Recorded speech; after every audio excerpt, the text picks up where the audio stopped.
ایک بزرگ کھیتوں میں گزار رہے تھے، ان کے چادر میں اور ان کے کمبل وغیرہ میں، لنگی میں گیہوں کی بالیں کچھ لگ گئیں، چپٹ گئیں۔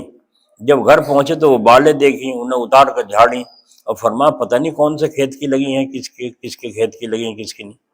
انہیں صاف کر کے گیہوں کے دانے باہر نکالے اور فرمایا جب پتہ نہیں مالک کا تو میں کس کو معافی مانگوں، کس کے دانے واپس کروں؟ بس آپ نے تھیلی میں کر کے رکھ دیے، میری عقل کچھ کام نہیں کرتی، میں اس کو رکھتا ہوں اور وصیت کر دی جب میرا انتقال ہو جائے مجھے دفن کرو تو یہ تھیلی گیہوں کے دانوں کی میری قبر میں رکھ دینا۔ میں اللہ تعالیٰ سے کہہ دوں گا یا اللہ مجھے پتہ نہیں تھا کس کی ہے کس کے نہیں، یہ دانے جس مالک کے ہیں ان کو پہنچا دی۔ دیکھو کتنا آخرت کا فکر، کتنا خوف۔ ہمارا کیا کام ہے؟ اللہ غفور رحیم، پٹائی ہوگی جب چل لگا غفور رحیم ہے کیا ہے، جب پٹائی کرے گا وہ بھی تو غفور رحیم ہونے کا مطلب ہے کہ تمہیں سیدھا کر دے، گندگی دور کر کے جنت کے قابل بنائے۔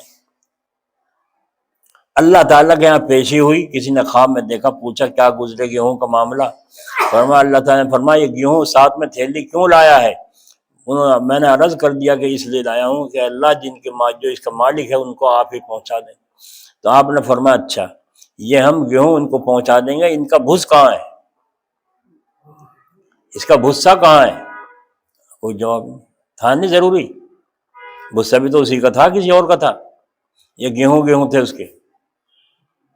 آئی سمجھ میں؟ اللہ کی عدالت میں پیش ہونا ہے۔ ہائے ہائے ہائے۔